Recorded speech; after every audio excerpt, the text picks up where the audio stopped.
साल 2000 पश्चिमी अफ्रीका का देश सिएरा लियोन।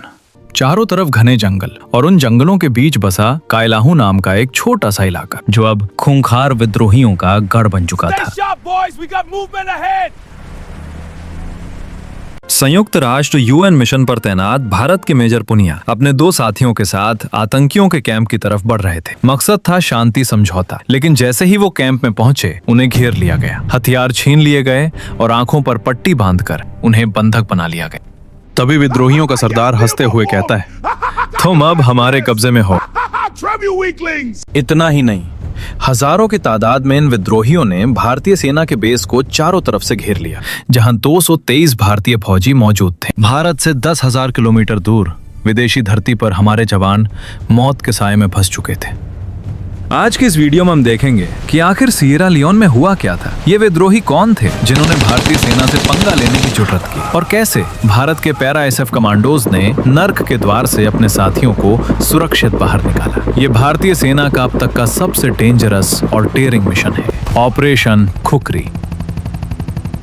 कहानी में आगे बढ़ने से पहले हमें ये समझना होगा कि आखिर एक शांत देश में इतना खून खराबा क्यों हो रहा था। सिएरा लियोन पश्चिमी अफ्रीका का एक बेहद खूबसूरत देश। कुदरत ने इसे समंदर, जंगल और बेशकीमती हीरों डायमंड से नवाजा था, लेकिन अफसोस यही हीरे इस देश के लिए वरदान नहीं बल्कि एक श्राप बन गए।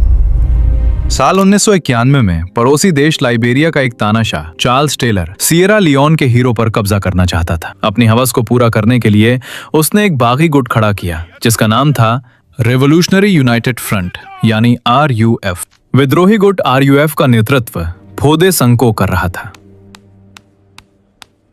RUF का मकसद देश की सरकार को गिराकर हीरे की खदानों पर कब्जा करना था। इन विद्रोहियों का तरीका बेहद क्रूर था। ये गांवों में घुसते और वहां के आम नागरिकों, चाहे वो बच्चे हों या बुजुर्ग, उनके हाथ और पैर काट देते थे ताकि वो वोट न दे सके। उन्होंने मासूम बच्चों का बचपन छीनकर उनके हाथों में खिलौनों की जगह AK-47 थमा दी। ड्रग्स का नशा देकर उन बच्चों को किलिंग मशीन बना दिया गया। दरिंदगी यहीं खत्म नहीं हुई। RUF के इन राक्षसों ने उन बच्चों से उनके ही माता पिता को मरवा देते थे ताकि बच्चा वापस जाने के लायक न रहे। वो कहते, अब हम ही तुम्हारा परिवार हैं। देखते ही देखते सिएरा लियोन नशा करने वाले चाइल्ड सोल्जर्स और हैवानों का घर बन गया। पूरा देश चल रहा था और दुनिया तमाशा देख रही थी। जब हालात बेकाबू हो गए तो साल 1999 में संयुक्त राष्ट्र ने दखल दिया। एक शांति समझौता हुआ और UN ने अपना mission United Nations mission in Syria 11 यानी UNAMSIL शुरू किया। मकसद था देश में शांति लाना और विद्रोहियों से हथियार डलवाना। शांति बहाल करने के लिए कई देशों की सेनाएं बुलाई गईं, जिनमें सबसे बड़ी जिम्मेदारी मिली भारतीय सेना को। भारत ने अपनी सबसे बेहतरीन टुकड़ियां वहां भेजी। इसमें शामिल थीं 5/8 गोरखा राइफल्स की बटालियन और पैरा स्पेशल फोर्सेस के घातक कमांडोस। दिसंबर 1999 में जब भारतीय सैनिक वहां पहुंचे तो उन्हें दारू और कायलाहू जैसे इलाकों में तैनात किया गया। ये वो इलाके थे जहां RUF का सबसे ज्यादा जोर था। लेकिन हमारे फौजी वहां सिर्फ गोलियां चलाने नहीं गए थे, उन्होंने वहां के लोगों का दिल जीतना शुरू किया। भारतीय सेना ने मेडिकल कैंप्स लगाए जहां फ्री में सर्जरी और इलाज होता था। उन्होंने बोरवेल खोदकर लोगों को पीने का साफ पानी दिया, भूखे बच्चों के लिए लंगर लगाए और स्कूल शुरू किए। सिएरा लियोन के गरीब लोगों ने पहली बार बंदूक की नली की जगह मदद का हाथ देखा था। भारतीय सैनिक उनके लिए मसीहा बन चुके थे। लेकिन भारतीय सेना की यही लोकप्रियता RUF के आकाओं को खटकने लगी। उन्हें डर था कि अगर आम जनता का डर खत्म हो गया तो उनकी सत्ता चली जाएगी। वो समझ गए थे कि अगर सिएरा लियोन पर राज करना है तो उन्हें भारतीय फौज को तोड़ना होगा। और इसी बौखलाहट में मई 2000 में उन्होंने एक ऐसी चाल चली जिसने शांति मिशन को जंग के मैदान में बदल दिया। उस समय कायलाहू में मेजर हरेंद्र सिंह तोमर और मेजर पुनिया के नेतृत्व में 223 भारतीय सैनिक और 11 सैन्य पर्यवेक्षक तैनात थे। तारीख थी 1 मई 2000।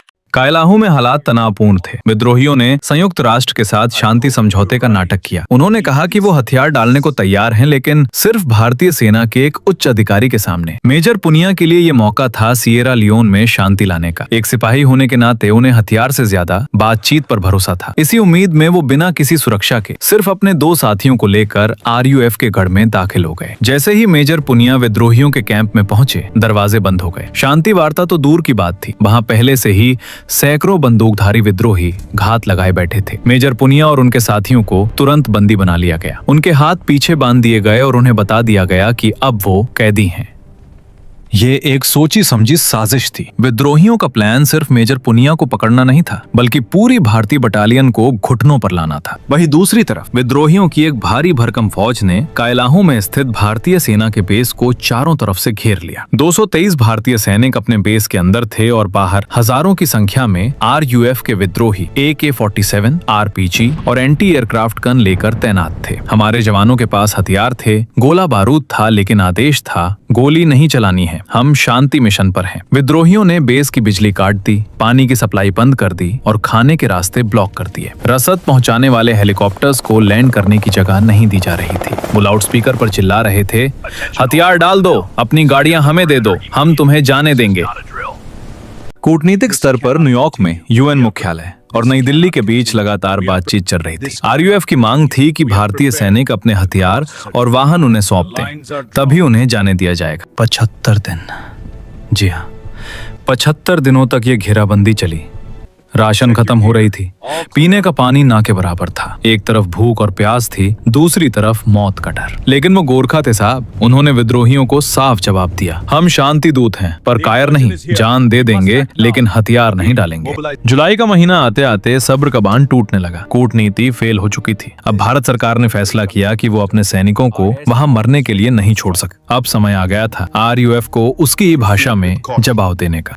नई दिल्ली में सेना मुख्यालय ने एक साहसी प्लान बनाया। इस मिशन का नाम रखा गया ऑपरेशन खुखरी। खुखरी गोरखा सैनिकों का वो पारंपरिक हथियार है जिसके म्यान से बाहर निकलने का मतलब है दुश्मन का खात्मा। इस मिशन के लिए विशेष रूप से भारत से पैरा स्पेशल फोर्सेस की एक टुकड़ी को एयरलिफ्ट किया गया। मेजर उस समय हरिंदर सूद के नेतृत्व में करीब 120 पैरा कमांडोज को रातों रात सिएरा लियोन पहुंचाया गया। ये एक मल्टीनेशनल ऑपरेशन होने वाला था, लेकिन लीड रोल में भारत था। संसाधनों की बात करें तो इस ऑपरेशन में शामिल थे भारतीय वायुसेना के MI-35 attack helicopters, MI-17 transport helicopters, Britain की रॉयल एयरफोर्स के चिनूक हेलीकॉप्टर्स और जमीनी हमले के लिए मैकेनाइज्ड इन्फेंट्री के BMP-2 टैंक्स। लेकिन एक समस्या और थी, विद्रोहियों के पास भी रेडियो सेट्स थे। वो भारतीय सेना की बातें सुन सकते थे। इससे निपटने के लिए हमारे जवानों ने एक गजब का दिमाग लगाया। उन्होंने रेडियो पर अंग्रेजी या हिंदी में नहीं बल्कि मलयालम भाषा में बात करना शुरू किया। दुश्मन सुन तो रहा था, लेकिन उसे कुछ पल्ले नहीं पड़ रहा था कि हमला कहां से और कब होगा। चुनौती बहुत बड़ी थी। कायलाहू चारों तरफ से घने जंगलों से घिरा था। सड़कें कच्ची थीं और कीचड़ से भरी थीं क्योंकि जुलाई वहां भारी बारिश का महीना होता है। विद्रोहियों को जंगल के चप्पे चप्पे की खबर थी। प्लान ये था, पैरा कमांडोज हेलीकॉप्टर से कायलाहू में उतरेंगे और बेस को सुरक्षित करेंगे, जबकि मैकेनाइज्ड इन्फेंट्री सड़क के रास्ते से दारू शहर से कायलाहू की तरफ आगे बढ़ेगी और दोनों टीमें मिलेंगी। तारीख तय हुई 15 जुलाई 2000। सुबह के 6 बज रहे थे। मौसम बेहद खराब था। आसमान से आफत की बारिश हो रही थी और जमीन दलदल बन चुकी थी। विद्रोही अपने बंकरों में आराम से सो रहे थे। उन्हें लगा था कि इतनी बारिश में कौन आएगा, लेकिन ऑपरेशन शुरू करने का ऑर्डर आ चुका था। तभी बादलों की गड़गड़ाहट के बीच उन्हें हेलीकॉप्टर्स के पंखों की आवाज सुनाई थी। इससे पहले कि विद्रोही अपनी बंदूकें उठा पाते, भारतीय वायुसेना के MI-35 अटैक हेलीकॉप्टर्स ने आसमान से ही विद्रोहियों के ठिकानों पर रॉकेट बरसाना शुरू कर दिया। ठीक उसी समय मेजर हरिंदर सूद के नेतृत्व में 80 से ज्यादा पैरा SF के कमांडोज चिनूक हेलीकॉप्टर्स से रस्सियों के जरिए सीधे विद्रोहियों के सिर पर उतर गए। जैसे ही कमांडोज जमीन पर पहुंचे, उन्होंने सबसे पहले सफेद फास्फोरस ग्रेनेड्स का इस्तेमाल किया। धमाकों के साथ ही विद्रोहियों के कैंप में अफरा तफरी मच गई। जो विद्रोही कल तक भारतीय सेना को सरेंडर करने की धमकी दे रहे थे, आज वो अपनी जान की भीख मांगते हुए जंगल की तरफ भाग रहे थे। कुछ ही मिनटों में पैरा SF ने उस जगह को सिक्योर कर लिया जहां हमारे 223 जवान फंसे थे। गोरखाओं ने अपनी खुखरियां निकालनी और घेरा तोड़कर बाहर आ गए। ट्रकों का काफिला तैयार हुआ और हमारे जवान वहां से निकलने लगे। लेकिन पिक्चर अभी बाकी थी।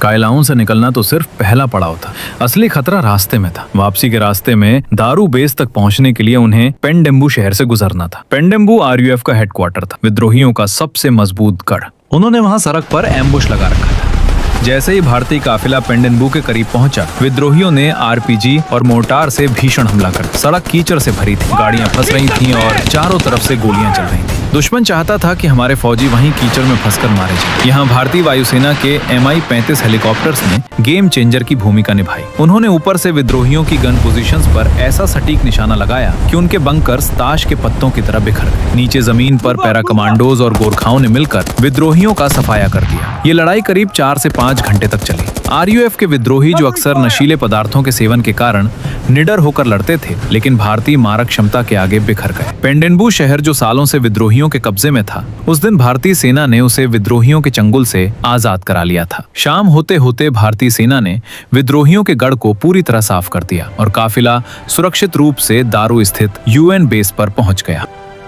इस ऑपरेशन में दुर्भाग्यवश हमारे एक बहादुर जवान हवलदार कृष्ण कुमार शहीद हो गए। उन्होंने अपने साथियों को बचाने के लिए गोलियां अपने सीने पर ले ली, लेकिन उनकी शहादत बेकार नहीं गई। भारत ने अपने सभी 223 सैनिकों को दुश्मन के जबड़े से सुरक्षित निकाल लिया था। हवलदार कृष्ण कुमार और उन सभी वीर सपूतों को हमारा नमन, जिन्होंने 10,000 किलोमीटर दूर अनजानी धरती पर तिरंगे की शान के लिए अपनी जान की बाजी लगा दी। ऑपरेशन कुकरी सिर्फ एक रेस्क्यू मिशन नहीं था, ये एक संदेश था पूरी दुनिया को और हर उस दुश्मन को जो भारत की शराफत को कमजोरी समझने की भूल करता है। संदेश साफ था, भारतीय सेना शांति की पुजारी जरूर है, लेकिन अगर कोई उसे छेड़ेगा तो वो 7 समंदर पार जाकर भी घर में घुसकर मारेगी। दोस्तों, अगर आपको भी अपनी भारतीय सेना और पैरा स्पेशल फोर्सेस पर गर्व है तो कमेंट में जय हिंद जरूर लिखें। और अगर आप चाहते हैं कि हम ऐसे ही अनसुने ऑपरेशंस पर और वीडियो बनाएं तो इस वीडियो को लाइक करें और चैनल को सब्सक्राइब करके बेल आइकन दबाना ना भूलें।